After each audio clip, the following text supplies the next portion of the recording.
روحوں کا کس حد تک تعلق ہوتا ہے جی؟ بعض دفعہ انسان مثلا خواب میں دیکھتا ہے کہ کہیں سے کہیں گئے ہیں اور مختلف قسم کی روحوں کے باتیں. اوپر یہ ہمارے بشیر رفیق خان صاحب کا ایک اپنا وہ ہے اعتقاد، جسے انہوں نے بعض ثبوتوں کے ساتھ شائع بھی کروایا ہے۔ ان کے نزدیک روحیں دوبارہ رابطہ کر لیتی ہیں اور اس کی کافی شہادتیں ملتی ہیں۔ کیوں جی، ہے نا ایسا مضمون؟ ہاں جی، ٹھیک ہے۔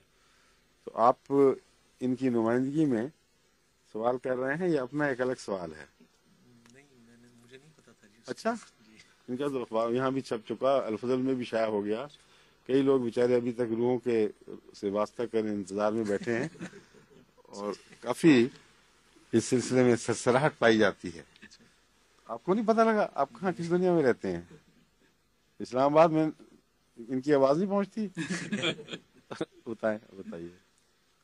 وہی تھا کہ یہ بعض دفعہ انسان خواب میں دیکھتا ہے کہ فوت شدگان جو ہیں وہ آ کے ملتے ہیں، مختلف باتیں ہوتی ہیں، مختلف علاقوں میں جاتے ہیں اور بالکل یوں ہی محسوس ہوتا ہے کہ جیسے بالکل یہ زندگی میں جیسے ہو رہا ہے سارا. تو یہ کس حد تک یہ درست ہے کہ جی تعلق روحوں کا ہے نہیں، وفات میری شدگان بات جو؟ میری بات سن لیجیے۔ واقعہ یہ ہے، میں اس کے متعلق پہلے مثالیں دے چکا ہوں۔ یہ کہنا غلط نہیں ہے کہ آپ کشفی نظارے کے طور پر، یا بعض لوگ سمجھتے ہیں واقعتاً، جس فوت شدہ کو دیکھتے ہیں وہ بعض دفعہ ایسے نشان پیچھے چھوڑ جاتا ہے جو قطعی طور پر سچے نکلتے ہیں۔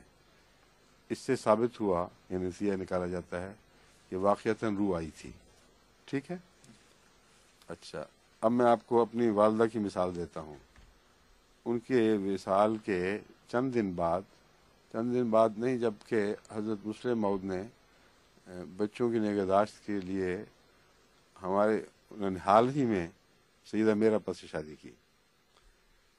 اس شادی کا جب اعلان ہوا تو الفضل میں اس کی تفصیل آئی۔ حضرت ممانی جان میر اسماعیل صاحب کی بیگم، حضرت ڈاکٹر میر محمد اسماعیل صاحب رضی اللہ تعالیٰ عنہ کی بیگم، جو حضرت چھوٹی اپا وغیرہ کی والدہ تھیں، وہ اپنے کمرے میں بند الفضل اس طرح رکھ کر غسل خانے میں نہانے کے لیے چلی گئیں۔ شاید جمعے کا دن تھا یا کیا تھا۔ تو جب وہ باہر نکلی ہیں، ابھی بال گیلے پھیلے ہوئے تھے اسی طرح، تو انہوں نے میری والدہ کو دیکھا کہ وہ اس الفضل پہ جھکی ہوئی اس کو ورق گردانی کرتے ہوئے ایک جگہ کھول کر پڑھ رہی ہیں۔ اور انہوں نے جب ان کو دیکھا تو انہوں نے بیان کیا کہ کوئی خوف کسی قسم کا مجھ پر طاری نہیں ہوا، بالکل نارمل کی طرح، حالانکہ میں جانتی تھی کہ فوت ہو چکی ہیں، لیکن جب انہوں نے مڑ کے مجھے دیکھا تو کمرہ چھوڑ کے چلی گئی۔ اس وقت ان کو اچانک، جس طرح ایک کنیکشن سے کٹ جاتا ہے بجلی کا، اس طرح وہ اچانک اپنے آپ کو نچلی سطح پر آتی محسوس ہوئی، اور دوڑ کر جا کے اس رسول کو دیکھا تو وہیں کھلا ہوا تھا جہاں یہ خبر جائے ہوئی تھی۔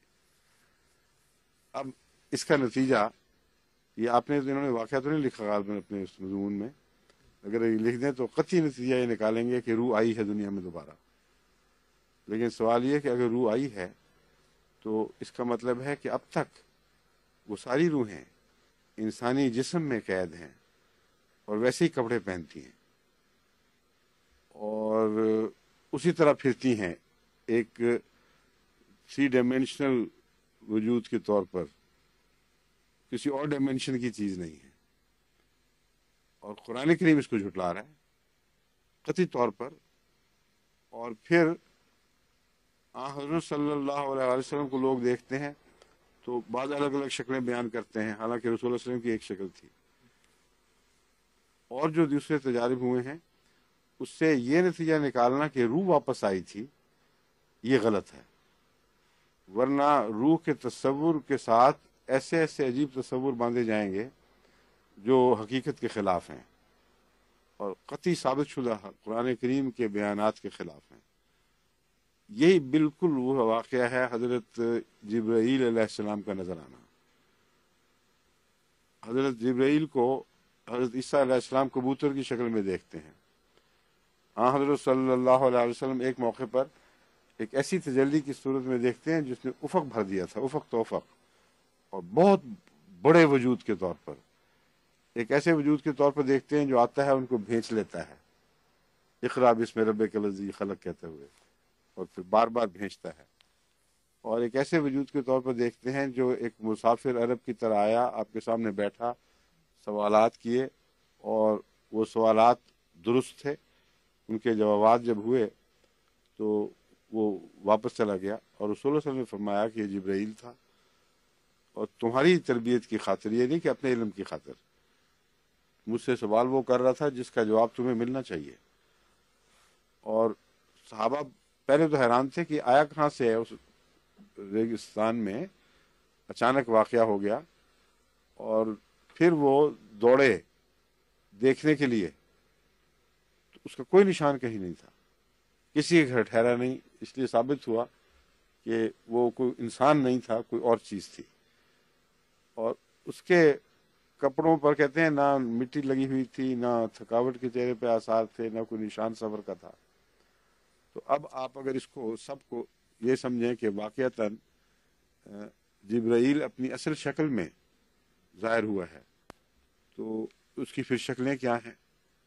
کیا وہ انسان کی شکل کا ہے، عرب کی طرح کا ہے، ایک کبوتر بن جاتا ہے؟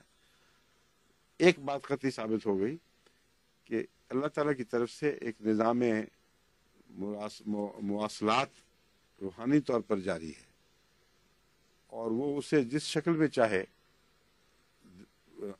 استعمال فرماتا ہے، اور جبرائیل علیہ السلام خود اس مواصلاتی نظام کے سردار ہیں،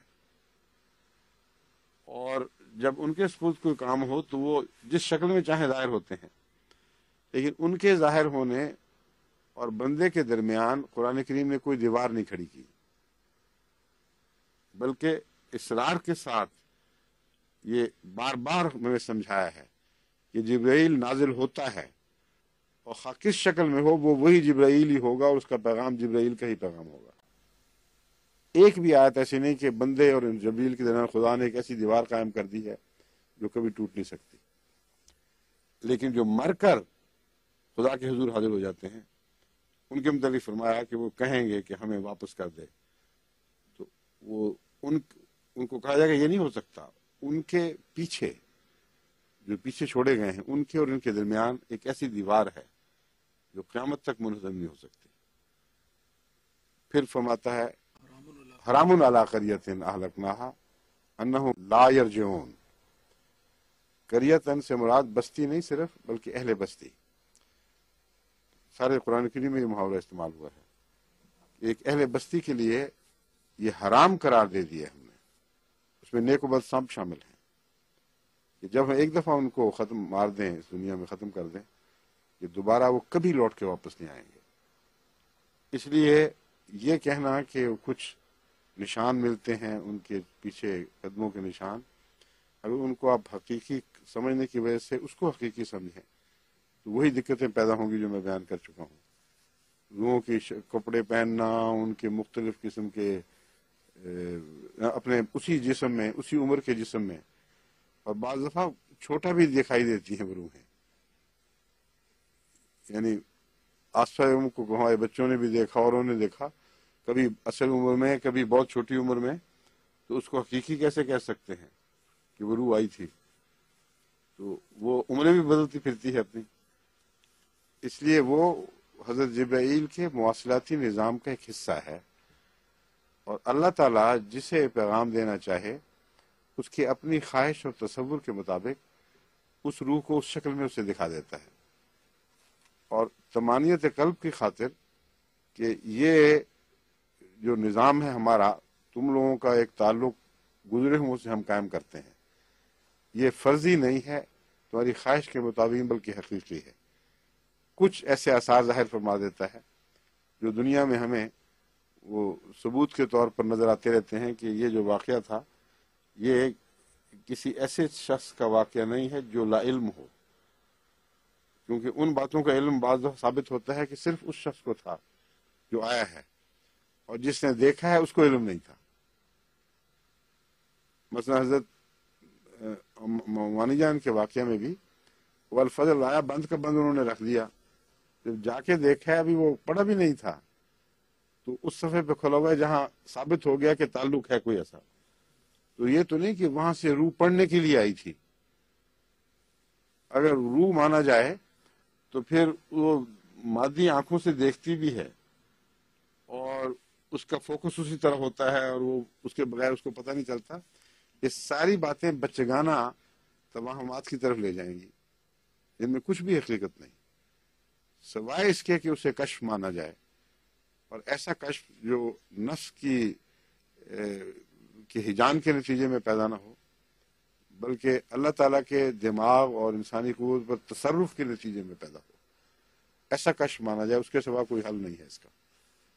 بس وہ سارے واقعات جو خوابوں سے ہوں، تعلق رکھتے ہوں یا کشوف سے، اگر ان میں سچائی کے آثار ہیں تو یہی نتیجہ نکلے گا کہ اللہ تعالیٰ نے اپنے تصرف سے انسان کو جو صلاحیتیں بخشی ہیں ان پر قبضہ کیا ہے، اور ان کے ذریعے پھر یہ نظارے دکھائے ہیں، اور اپنے وجود کے ثبوت کے طور پر ان کی سچائی کی علامتیں ان نظاروں میں ساتھ شامل فرما دی ہیں.